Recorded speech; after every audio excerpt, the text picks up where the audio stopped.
Kons podcast. Hit that like button, subscribe, and share. What's happening?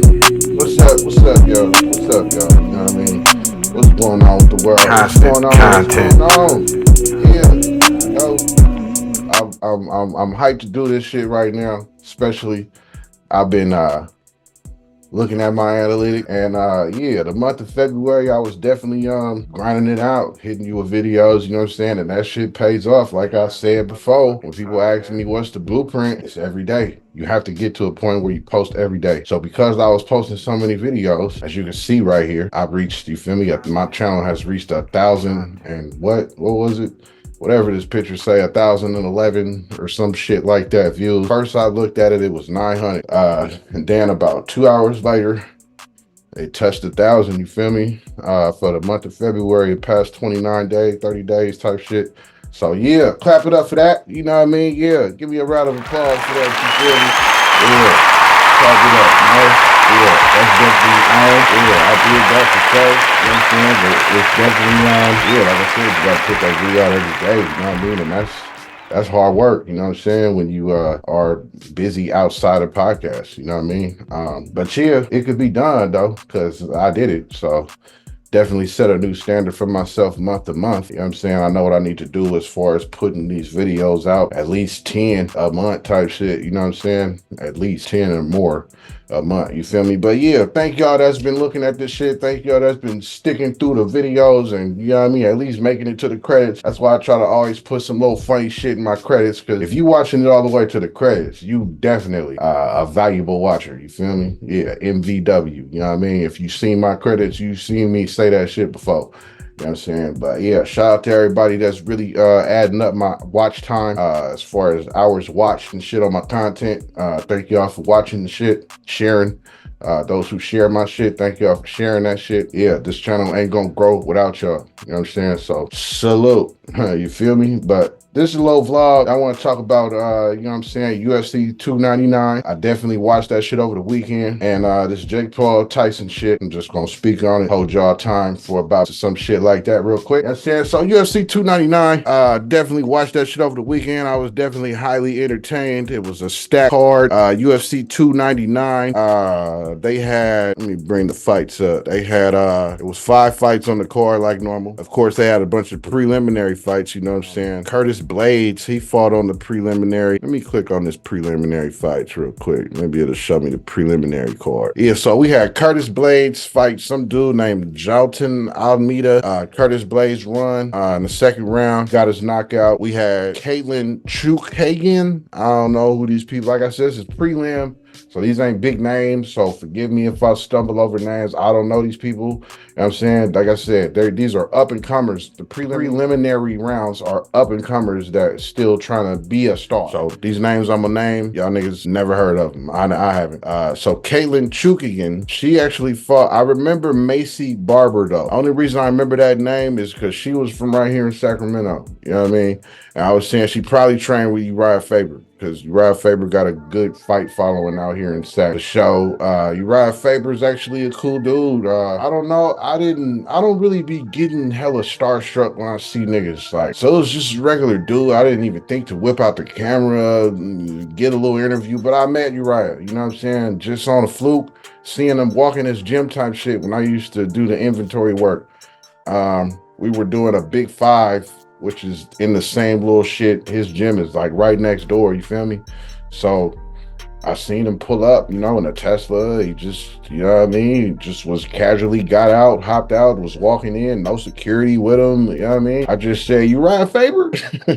He was like, what's up, man? You know, shook his hand and all that, real cool dude, you know what I mean? But yeah, he got a real nice little following out here, you know what I'm saying? He moved securely, as you can say. Like I just said, no security, you know what I mean? He was by himself, you know what I mean? You know, you would never know he fucking rich, you know? He didn't have no bling on, you know what I mean? He just looked like an average white boy with curly hair, you know what I'm saying, going to the fucking gym, you feel me? But yeah, Uriah Faber, cool, got a nice little following out here. But yeah, Macy Barber, she from right out here in Sac, you know what I'm saying? And there was another fight, Matisse Gamro, he fought RDA, Rafael Dos Anjos. He's the actual vet, was on the preliminary card, but he actually lost by Gamro.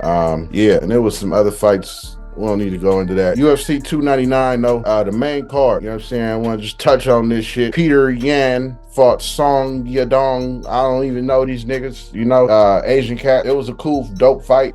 They definitely went all rounds. Came to a decision. They went 3 rounds, so it wasn't a championship fight. You know what I mean? Gilbert Burns fought Jack Della Maddalena. Don't know who dude is. Definitely know who Gilbert Burns is though, but he took a loss. They fought good. Like I said, all these fights was really good fights. Like every fight was like really entertaining fights. They was really hitting each other. They was really going all out, really giving it they all in the ring. And you could tell, you know what I'm saying? And that's definitely appreciative to see when you paying $70, $80, you know what I mean, per these pay-per-views, you feel me? As you know, except for the niggas, you know, that got that got that website line, you feel me? And we all watched it for the free $99. You know what I mean? But yeah, if you paying $70, $80 for these fucking fights, yeah, you want to see them niggas go in there and try to kill each other. You want to see blood dripping. You want to see face bruised. You want to see eye sockets bruised up. Niggas fucking eyes popping out. You want to see broken bones. You want to see that shit. That's what the UFC built their watchers on. We'd like to see that gore factor. You feel me? It's a gladiator effect. You know what I'm saying? Like 300 days. You feel me? Come to the Coliseum and see the bloodshed. You know what I mean? Yeah. Back in the Roman days and shit. You know what I mean? That's what this shit is like for real. So yeah, Gilbert Burns lost though.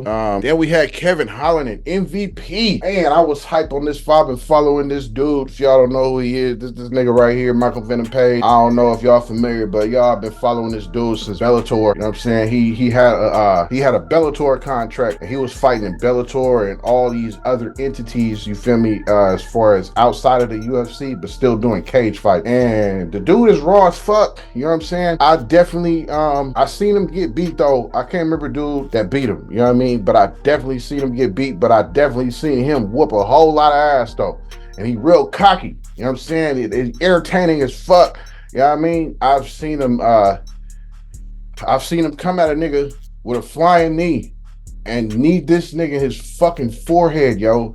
And the nigga fell to the ground, yo, and was in excruciating fucking pain, yo. Like this nigga was kicking his hands and feet on the mat. Like that's how much in pain he was. And come to find out, yo, they showed the x-ray of this nigga. And this nigga's whole fucking, all of this bone right here in your cranium, your forehead, this whole shit was dented in. Like he shattered his fucking skull. Like I don't know how dude was alive. Like yo, but the x-rays post-fight of that dude's cranium was fucking looked like some crazy ass shit. Like he busted dude's fucking forehead to the bone, yo, with that knee, which is something fucking crazy. You have to be, that takes severe, a whole lot of fucking strength. The cranium is one of the hardest fucking bones that you have in your body, yo, because it protects your brain, you feel me? So that shit, to crack the fucking frontal lobe of the skull at the front cranium at that, like I said, which is the most hardest part, is this front, you feel me? This is why motherfuckers use this as a weapon, you know what I mean? Headbutt niggas, you know what I'm saying? This is the hardest part of the hardest bone pieces in your body is in your forehead, you know what I mean? And he shattered that shit with the knee. You feel me? But yeah, that's MVP. You know what I'm saying? You know, for his style, he'll knock a nigga out, and shit, I've seen him kick a nigga and just stood there. You feel me? Meanwhile, the nigga kicked, stumbling, falling to the ground and shit, dizzy, and he just stood there and waited for the nigga to fall type shit. That's cocky as fuck. Same way how Steph Curry will hit that three and turn and walk to the other side before the ball drop in. You feel me? That's a sign of nigga, you cock. That's cocky shit. You know what I mean? That's a fact. MVP deserved to be cocky though. He definitely beat niggas ass. He got that wild right that come out of nowhere that he hit Holland with a few times. You know what I'm saying? But Holland shook it off, but it just couldn't. They went 5 rounds. Yeah, they went 5. Well, they went 3 rounds because it wasn't a title fight. So they went 3 5 minutes. Michael Page got the win by decision. And then it was Dustin Poirier and Benoit St. Denis. You know what I'm saying? This was a dope fight too. The Benoit St. Denis dude was actually whooping Poirier's ass. I ain't gonna hold. He had Poirier in trouble for real. You know what I'm saying? But we all know Poirier's Dustin's a, Diamond Dustin. He's a thrower. You know what I'm saying? He throw his hands. You feel me? He ain't really a wrestler and all that type of shit. So Benoit was trying to wrestle him and shit, grab him up and all that. You feel me? He kept getting him off, wanting to throw them hands and shit. And when he finally was able to, it was the second round, 2 minutes and 32 seconds. He was finally let his hands go. He was up against the fence too, and he cracked him. Caught him, dropped him. You feel me? And it was over with, just like that. You know what I'm saying? And Dustin was getting his ass whooped, yo. That's a fact. Dustin was getting touched up for sure, but he caught him though, and it was 99 for that nigga Benoit. But Benoit St. Denis put up a dope fight. Shout out to them. And then it was the main event, Sean O'Malley and Marlon Vera. You know what I mean? Now this is a rematch. You know what I'm saying? The first fight, I don't know if y'all UFC heads that be watching my shit. You know what I'm saying? But in the first fight, O'Malley had a little freak accident. You feel me? I guess what's his name came with like a leg kick or some shit like that, and it hit his toe hit some type of nerve, and it shut down his whole fucking foot. Like, the nigga was stepping forward and rolling on his toes type shit because the feeling in his foot was just completely gone. You know what I mean? And you could tell because he didn't know how to plant his foot down as far as moving. You feel me? So he thugged it out and he's limping. Like, he's not even putting pressure on it. And of course, Chito Vera seen that. So they end up getting on the ground and he caught him with a few elbows, O'Malley. And you know what I'm saying? They came in and stopped it because he was ground and pounding them type shit. But O'Malley was hurt. You know what I mean? He couldn't even move. So this was the second fight, the main event. And Sean O'Malley, he was already saying, like, I know I can beat this nigga. I know I'm faster. Like, even before the little accident happened, I was piecing him up. Like, and which he was in the first fight. He definitely was piecing him, tagging him in the, you know what I mean? Hitting him with the jab, you know what I mean? The 1-2s, all that shit. He was piecing him up till that shit happened, you know what I mean? But so this fight, they fought all 5 rounds. He couldn't knock Chito out. Chito got a hell of a fucking chin. Because Malley was catching him with a few good ones. I mean, few 1-2s. And I was even, when I watch fights and shit, you know what I mean? I go into my training days, you know what I'm saying? And I was just saying, like, man, if he do this, like, Malley had a clear, open 1-2. I'm talking 1 to the body, 2 to the head. You feel me? It was open for him, you know what I'm saying? Because he did so much work going to Chito Vera's body the first, like, 3 rounds to where Chito was, you know what I mean? He was jumpy every time he would feint, like he was gonna go to his body. So that was wide open for the 2. You know what I'm saying? Once it's science of the ring, you know what I'm saying? It's all about baiting a nigga, you know what I mean? And getting the nigga to throw a punch where you want him to throw that punch at. You feel me? So that you can do what you do and what you've been working on. You know what I'm saying? That's science of the ring. You feel me? I seen what O'Malley was doing, you know what I'm saying? And he did hit him. He did go to the body and then come up top and connect it, just like I seen and said. But yeah, O'Malley was piecing him up though, jabbing him. It was definitely faster than him, like he said. Chito just didn't really have no answers for what he was doing, except for when Chito got aggressive. Now, when Chito got aggressive and was smothering them, throwing his punches, you know what I mean, keeping on them, not letting them get the distance, closing in, smothering them, you know what I'm saying? He was catching Sean O'Malley with some good shot. If he'd have kept doing that, let's say from round 1, and that was his strategy was to go in there and smother him, he could have beat Sean O'Malley. That's a fact, because he had Sean O'Malley in trouble 2-3 different times when he came in and was smothering him. I'm talking on him, throwing body shots, throwing hooks, uppercuts to the face, hooks to the face, body shot, hooks to the body, all that shit, just fighting. You know what I'm saying? That shit take a lot of gas though. You know what I mean? So that's another thing. Sean O'Malley was being real careful too. He wasn't just letting his hands go. He was definitely sniping, picking shots. But the thing Chito did wrong, he let O'Malley keep his distance. You know what I'm saying? He never closed it. Like I said, the only time he closed the distance was when he was smothering him and he caught him a few times. You know what I mean? But he was letting O'Malley stay at that perfect distance to where he can just, you know what I mean, pop that jab out there and tag him with it. You know what I'm saying? Piecing him up, just like he said. He caught him with a couple of 1-2s, couple of straights, right between his guard type shit. Dope ass fight, all 5 rounds. You know what I mean? Definitely, Sean O'Malley definitely deserved a win, though. He definitely whooped his ass for 5 rounds. Towards the end, though, like the last seconds, Chito Vera caught O'Malley with a clean body shot. I mean, you couldn't have a more perfect body shot on the inside. It was just, and he put his all in that shit. I seen it. He cocked back and came forward, led with the shoulder, and just dug right in the bread basket. I mean, right in the stomach. You feel me? And O'Malley definitely felt that shit for sure. I wouldn't be surprised if he feel that shit right now. You feel me? While he in his mansion in Arizona, you know what I'm saying? I wouldn't be surprised if he's still feeling that punch, because that was like, it was a punch where it was like, all right, nigga, you won, but I'm gonna give you this one though. You know what I'm saying? Like, you gonna feel this tomorrow, nigga. You got this fight though. It was one of them type punches, you know what I mean? But dope ass fight though. Yeah, that was UFC 299. And then we got this Jake Paul, Mike Tyson shit coming up July 20th. This is really why I wanted to do this vlog, because it's a lot of speculation going around. Like, I think people is feeding off of the fact that how much of an animal Tyson is. We all know this nigga to be a fucking monster in the ring. You feel me? A whole demon, a killer in that motherfucker. You know what I'm talking about? We known Tyson for this shit. You feel me? But nigga, you are 58. You gonna be 58, nigga. I know my cancers. You know what I'm talking about? So by the time that fight comes, nigga, you will be 58 years old, nigga, fighting a 27-year-old hungry white boy who is hungry, who got bread, who wants to prove naysayers wrong. He doubted every time he fucking fights. He's doubted. So you got that type of mentality coming in, and then your mentality is, I'm fighting Mike Tyson. I might have a chance to beat Mike fucking Tyson. This is a 27-year-old mental coming into this fight.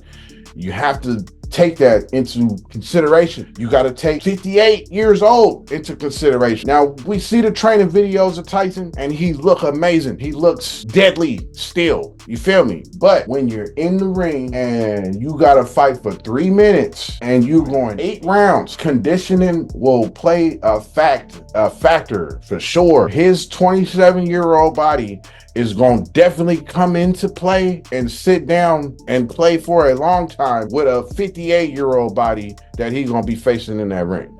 You know what I mean? It's just, the ages is crazy. Like, that age gap is crazy. You know what I'm saying? Like, this is really youth versus old. Like, I don't know, man. You know what I mean? I definitely want Tyson to break Paul's face. I ain't gonna hold you. Like, cause I mean, he don't have the struggle. He don't have the same come up as boxers have. He don't have the I've been fighting since I was 6 and I won the Golden Gloves and went to the Olympics, won that, and then became a pro and then work my way up the ladder. He don't got none of that. This nigga belt is created by him. You know what I mean? This nigga belt has fucking Cartier watches and Richard Mille watches on the fucking belt. Like, get that shit the fuck out of here, my nigga. Well, as a boxing, we don't want it. That ain't, come on, man. That ain't no fucking, get that shit out of here, my nigga. Come on, man. You know what I'm saying? You got fighters under you really boxing. Like Amanda Serrano. Something happened to her that night. She was supposed to fight. That's another thing. So Jake Paul fought March 2nd and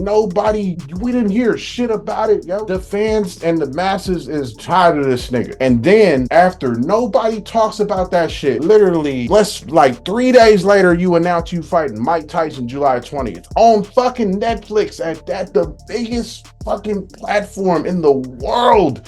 And how? Like, first of all, Netflix is known for being stingy with their deals, with who they give a deal to. Everybody don't get a Netflix deal. You know what I'm saying? We learned that from the comedians and shit talking about that shit. Monique was talking about that shit. You know what I'm saying?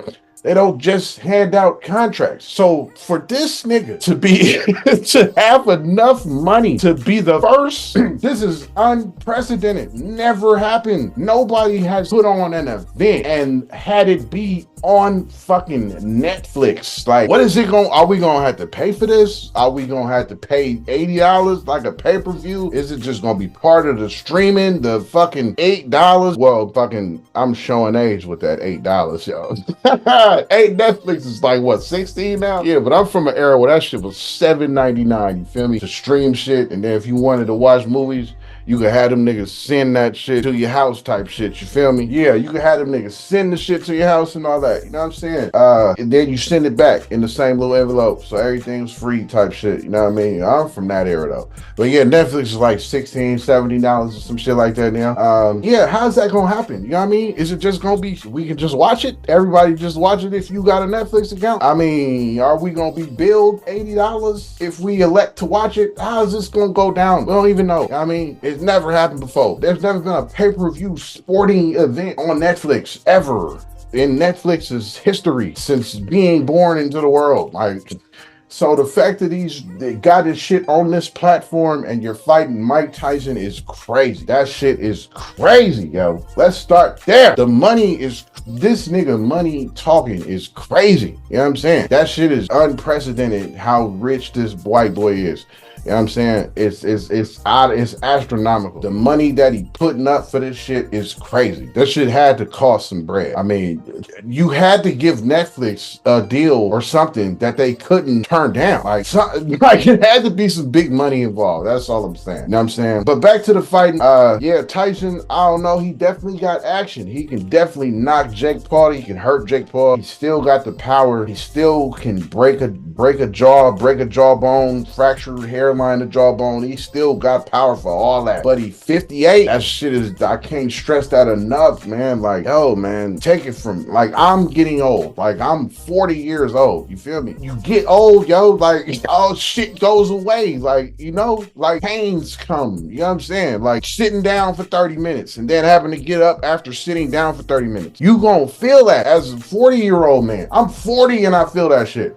This nigga's 58, yo. You pushing 60, my nigga. Like, that's a big factor. Just, people gotta just, you know, people are like tunnel vision to like, that's Mike Tyson. Like, man, like we all know and love him. Like, you know what I mean? For being that demon in the ring. You know what I'm saying? But yo, he's 58 now. Like, and compared to look at the Roy Jones fight. Like, Mike Tyson did great. But if you really pay attention though, you can see he's an old man fighting in the ring, you know? And just, you don't see like, damn, this nigga still got it. Like, nobody really said that when he fought Roy Jones. You know what I'm saying? Like, he can still fight, but man, yo, like, I think with these fighters, we seen the same shit, like I said on the last podcast, we seen the same shit with Anderson Silva. You know what I mean? They bodies, they minds just want to fight, but they bodies is just not gonna be with it, yo. I think Tyson just gonna have an awakening. I don't know. Like I said, it's really up in the air though. Tyson could really knock Jake Paul out, but Jake Paul could really knock Tyson out too though. And I'm saying that because he's 58 right now. Like, if this was 20 years ago, Jake Paul wouldn't have a fucking chance. But then again, he'd be a kid at the same time. You know what I mean? So I don't know, man. This shit is wild as fuck. I'm definitely gonna tune in. I mean, marketing wise, everybody's gonna be watching this shit. I mean, it's because it's Mike Tyson. I mean, like I said, he fought March 2nd. I mean, the world didn't even give a fuck. You know what I mean? Who even knew that he fucking fought? I didn't even see no marketing for the shot. I didn't see no flyers come across my page on Facebook. The algorithm didn't push no flyers in my face about it. March 2nd, he fighting nothing. You feel me? So, I don't know. Marketing is crazy. Like I said, a few days after that, you announced you fighting Mike Tyson. You know what I mean? Like, literally nobody gave a fuck you were fighting to now the whole world's about to give a fuck that you fighting. You feel me? Like, literally night and day. You know what I'm saying? You know what I'm saying? And then the payday for that shit, I can't even imagine what the payday is gonna be like for that shit. Cause you finna get revenue from people viewing and people coming to the arena. It's gonna be in Dallas at that, you know what I'm saying? At the stadium, the fucking Cowgirls play. You feel me? That's another thing. That's a big stadium. You know what I mean? That's not no small fry stadium. You know what I mean? Like, that's the legendary stadium. You know what I mean? Man, and on Netflix, I don't know, man. Tyson got action, but Jake Paul has a lot more action. I ain't gonna hold you. And I idolize Mike Tyson. Like, he's one of the reasons I said, let me go train in boxing type shit. Watching Mike Tyson, that's a fact. He had that much of an influence on me. You know what I mean?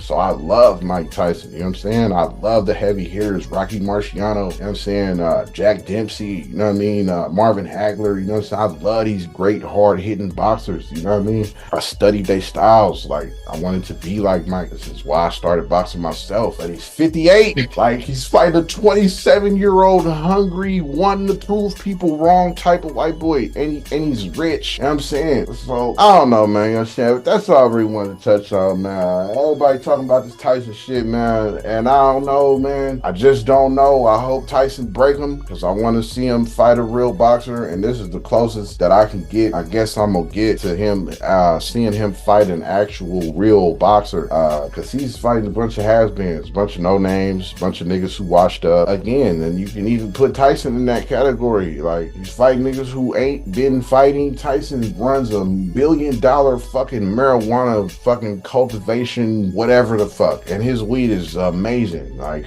his Tyson bud is on another fucking level. Like, and I'm an avid smoker. Like, I smoke every day and I smoke the best weed. Like, you know what I mean? Tyson bud is on something different. I don't know. It's the highest THC that's ever been recorded in flower. Whatever he got going on with whoever he brought together to bring science and cultivation to life at the fucking $1 billion facility he got in Santa Monica, them niggas are top tier people in the weed industry game. Like, I don't know, because the weed he got is something crazy. I mean, facts. I can't even get it everywhere. You know what I'm saying? It's in LA and it's in Antioch, Contra Costa County out here. But they don't even sell his bud everywhere because for one another thing, you're gonna pay for that shit too. I mean, we talking $60, $75 for an eighth. You feel me? 3.5 grams if you getting it from a dispensary. That's what the going price is. A Tyson bud out here in California. You know what I mean? Like $70, $80 for an eighth for 3.5 grams. You know what I mean? That's like the fuck.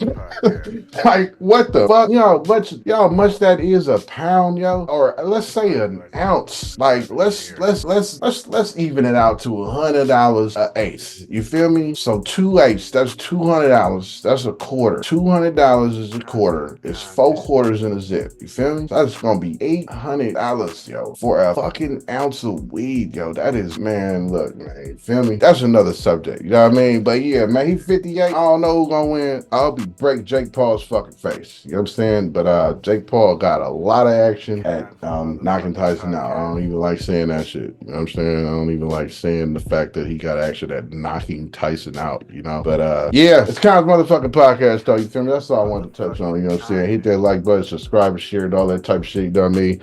Being at this beginning of the month, you know what I'm saying? What's today, the 11th? Yeah, I'm about to start crashing out with videos. I'm about to start putting hell of vlogs out. It's a whole lot of shit going on. Ryan Garcia's still fucking tripping and shit, talking about conspiracy and the tattoo on his fucking hand, Illuminati, all kind of wild ass shit. You need to stay focused, Ryan. You got a fight coming up. Devin Haney got potential to knock you the fuck out with the type of mental antics you got going on right now, nigga. I hope you in the gym, my nigga. You got about 5 weeks left, nigga, before this fight come, nigga. I hope you focus. Stop getting on camera talking about this Bohemian Grove and fucking Illuminati and shit, nigga. That ain't got shit to do with your match coming up, my nigga. Yeah, but yeah, man, it's Kons motherfucking podcast, man. You feel me? Yeah, hit that like button, subscribe, share all that shit. Tell your people, tell your friends, tell your mamas, tell your daddies, tell your cousins, uncles, you know what I'm saying? Tell your grandma, you know what I mean? Tell them to tell their friends about it, you feel me? Yeah, grandma play cards and shit with your uncles and all that. Tell them to bring up Kons podcast at that card table. Yeah, but yeah, man, yeah.